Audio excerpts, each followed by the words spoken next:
kotse ba?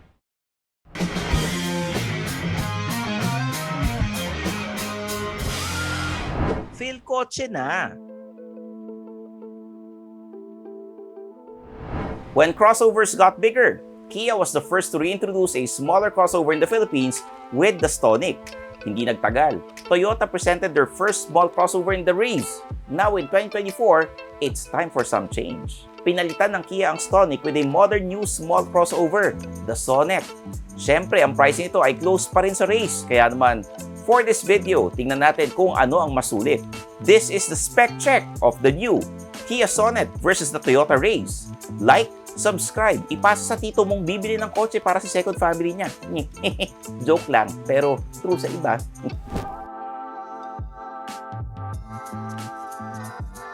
Siyempre, unahin natin ang presyo. The Kia Sonet starts at 758,000 pesos compared to the 751,000 pesos entry price of the Toyota Raze. Pero dahil spec check to, siyempre, top of the line ang titingnan natin.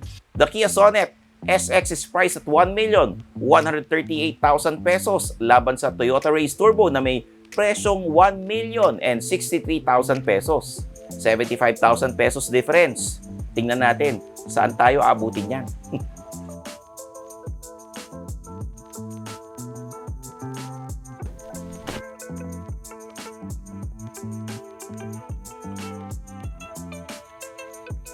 Pagdating naman sa size, lamang ang Kia Sonet in most areas.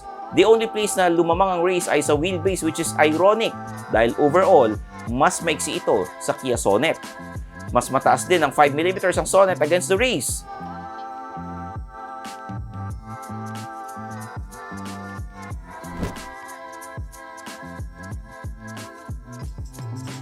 When it comes to power, sobrang magkaiba ang dalawang ito.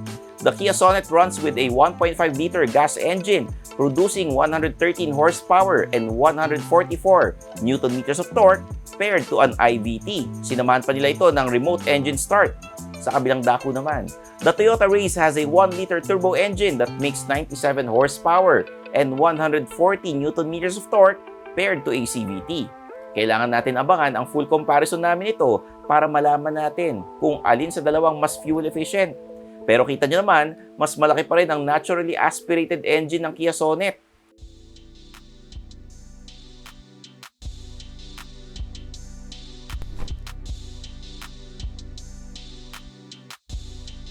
Pagdating sa looks, both the Sonet and Raze have the modern looks of their respective brands. Mas presko lang tingnan ng Sonet dahil mas bago ito compared sa Raze na ilang taon nang nasa Pilipinas.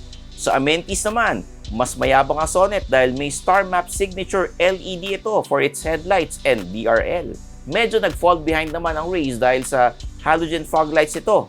Pero bumawi ito with its auto-folding side mirrors and bigger 17-inch alloy wheels.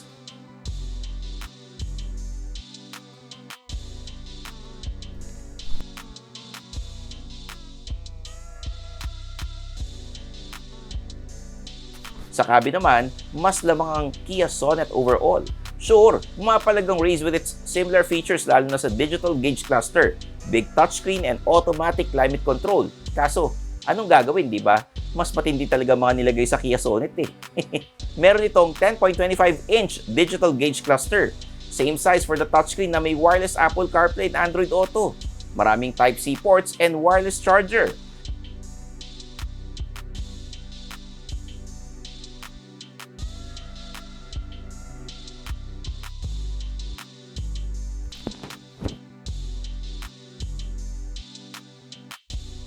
Nakakagulat lang na pagdating sa safety, may na-overlook ang Kia. It only has 2 airbags compared sa 6 ng Toyota Raze.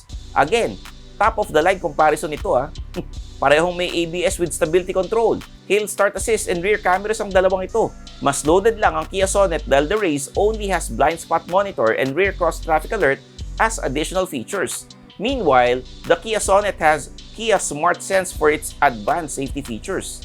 This includes cruise control, lane keeping assist, lane following assist, forward collision avoidance assist, downhill brake control, high beam assist, driver attention warning.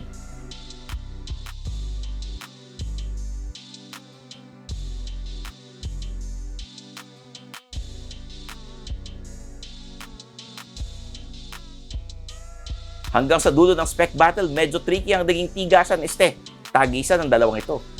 Hindi natin alam sa ngayon kung ano ang mas tipid sa gas, pero malaking dagok ang 2 airbags only ng Kia Sonet.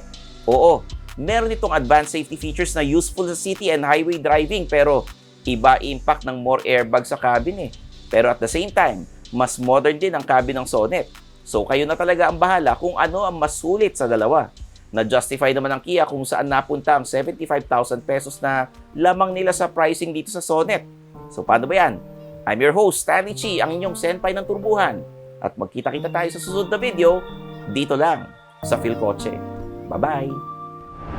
Thanks for watching! For the latest news, reviews, and anything you want to know about cars and car ownership, visit philcoche.com. Follow us on YouTube, Facebook, Instagram, and Spotify para hindi ka huli sa usapan. Tandaan, kotse ba? Philcoche na!